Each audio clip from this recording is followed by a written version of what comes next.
Aga Kareba, Baji. Saatnya Anda menyimak berita Makassar bersama saya, Dana Paramita. Sejumlah berita menarik akan kami sajikan untuk Anda dan berikut 3 berita utama hari ini. Seorang pemuda di Goa tewas ditembak polisi. Keluarga yang tidak terima dengan penembakan meminta pertanggungjawaban. Setelah buron sebulan, polisi akhirnya menangkap pelaku penikaman di kota Makassar. Puluhan calon murid baru SMA Negeri 20 Makassar mendatangi posko penerimaan murid baru. Mereka sulit mendaftar sendiri akibat jaringan internet yang lemah.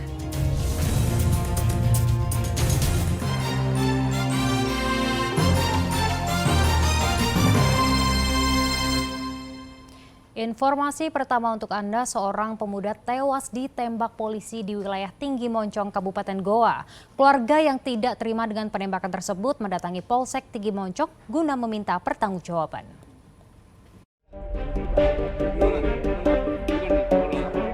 Wawan tewas ditembak anggota Reskrim Polsek Tinggi Moncong berpangkat brigadir di Kelurahan Matapang, Kecamatan Tinggi Moncong, Kabupaten Goa. Keluarga yang tidak terima kematian Wawan mendatangi Polsek Tinggi Moncong guna meminta pertanggungjawaban. Namun kasus penembakan kini ditangani tim penyidik Polres Goa. Pemuda umur 23 tahun itu tewas dengan luka di belakang kepala tembus dahi. Almarhum sempat dibawa ke Puskesmas Tinggi Moncong, namun nyawanya tidak tertolong. Keluarga yang mengetahui penembakan tidak dibolehkan melihat jenazah Wawan. Saya tahu itu saya punya sopir ditelepon.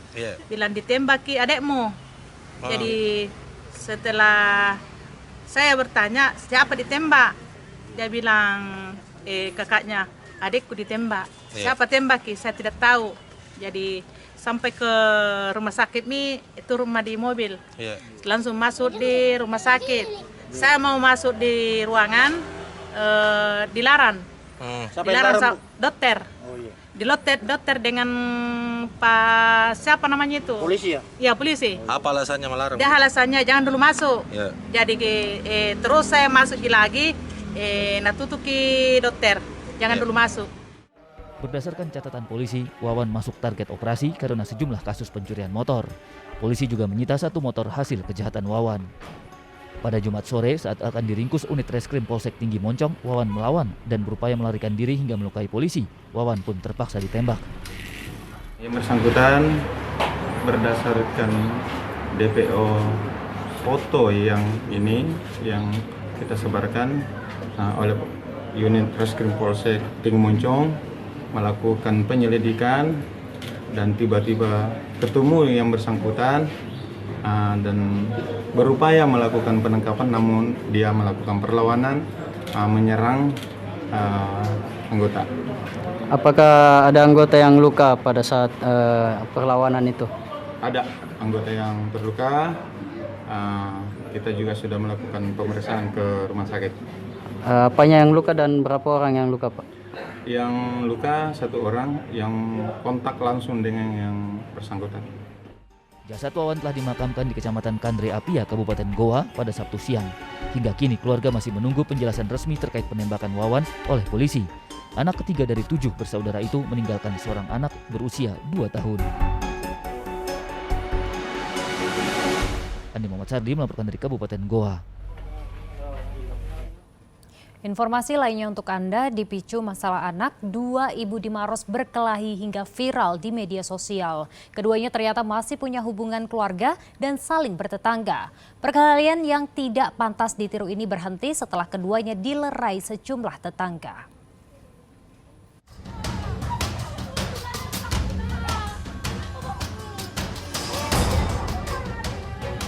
Dua ibu berkelahi di Desa Bonto Talasa, Kabupaten Maros. Perkelahian yang tidak pantas ditiru ini berhenti setelah keduanya dilerai sejumlah tetangga. Rekaman video perkelahian mereka viral di media sosial. Pemerintah Desa Bonto Talasa segera memanggil keduanya agar berdamai didampingi petugas Babin Kamtipmas, Polsek Bantimurung, serta Babinsa. Kedua ibu yang bertikai masih punya hubungan keluarga dan saling bertetangga. Pertikaian dipicu masalah anak yang dicampuri orang tuanya. Masalah anak-anak akhirnya dicampuri sama orang tua, sehingga terjadi perkelahian, sehingga muncul di media. Begitu kita tahu bersama 3 pilar, langsung kita panggil ke kantor desa untuk didamaikan mengingat masih ada hubungan keluarga. Hingga kini mereka telah berdamai. Pemerintah desa telah menyampaikan surat pernyataan agar perkelahian tidak terulang. Raisa Habu melaporkan dari Kabupaten Maros. Rektor Universitas Negeri Makassar memastikan 6 tersangka kepemilikan narkoba dalam brankas di area kampus bukan mahasiswa ataupun alumni, melainkan orang luar. Dengan temuan brankas narkoba tersebut, Sitifas Akademika meminta maaf kepada seluruh masyarakat dan berharap nama baik kampus bisa dipulihkan. Fakta baru terungkap dari kasus temuan brankas berisi narkoba di Universitas Negeri Makassar. Rektor Universitas Negeri Makassar memastikan 6 tersangka pemilik narkoba dalam brankas di area kampus bukan mahasiswa ataupun alumni, melainkan orang luar. Mereka tidak pernah terdaftar sebagai mahasiswa Universitas Negeri Makassar. Meskipun bukan alumni, 6 orang yang ditangkap diakui pernah masuk kampus Parangtambung. Sivitas Akademika membantah tersangka pemilik narkotika dalam brankas adalah alumni. Dengan temuan brankas narkoba, Sivitas Akademika meminta maaf kepada seluruh masyarakat dan berharap nama baik kampus bisa dipulihkan. Sivitas Akademika juga berencana melakukan tes urin dan memberlakukan peraturan calon mahasiswa mengantongi surat keterangan bebas narkoba. Lembaga UNM ini korban dari sindikat jaringan narkoba yang ditemukan di kampus UNM ini. Bukan UNM yang melakukan, bukan sipil akademika, bukan mahasiswa, bukan alumni. Oleh karena itu saya mengatakan bahwa ini kita lembaganya yang korban. Jadi mereka itu yang jahat mencari tempat kira-kira di mana aman untuk melakukan kejahatan ini. Kami terasa kecolongan untuk itu. Karena itu kami mohon maaf kepada masyarakat bahwa jujur kami akui bahwa kecolongan sebagai ditempati oleh sindikat untuk melakukan kejahatan ini. Kami tentu akan berbenah sistem keamanan bagaimana supaya tidak terulang lagi kejadian ini. Sekaligus kami akan mencoba tes urin kepada seluruh pimpinan, seluruh mahasiswa, kepada dosen, ya agar kita mau tahu apakah sudah ada korban dari proses yang ada di sebagai tempat di UNM dilakukan kejahatan itu. Apakah mereka ada yang jadi korban misalnya? Ini yang kita mau tahu. Sehingga kita mau katakan bahwa UNM ini bersih. Sivitas Akademika Universitas Negeri Makassar mengakui kecolongan akibat lemahnya pengawasan dan pengamanan di area kampus. Karena itu, pengamanan bakal diperketat, terutama malam hari, agar kejahatan serupa tidak terulang. Raisa Habu melaporkan dari Kota Makassar. Setelah buron sebulan, polisi akhirnya menangkap pelaku penikaman di Kota Makassar. Pemuda umur 19 tahun ini sempat pura-pura tidur saat ditangkap dalam rumah kosong. Tersangka menikam korban hingga luka parah karena dendam.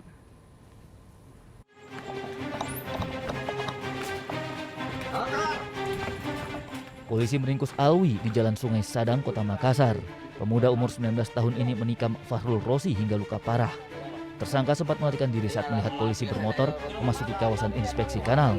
Unit Jatan Ras Polrestabes Makassar mengepung lokasi kemudian menangkap tersangka dalam rumah kosong. Tersangka bahkan berpura-pura tidur dan tidak mengakui identitasnya. Pemicu tersangka melakukan penikaman karena dendam dihina korban. Usai menikam korban, tersangka buron sebulan dengan berpindah-pindah tempat.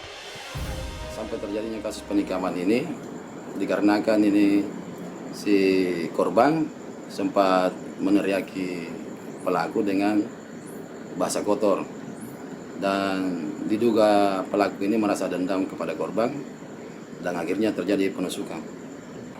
Jadi pada saat ini pelaku lewat dan melihat korban lagi makan bakso, maka si pelaku ini mampir dan sempat terjadi cekcok antara korban dan pelaku. Pada saat terjadi cekcok, pelaku ini sempat mengeluarkan benda tajam dan mengejar pelaku sampai pelaku terjatuh dan kena tikaman sebanyak 2 kali di dada kiri dan ulu hati. Akibat penikaman, korban dirawat intensif di rumah sakit selama 2 pekan.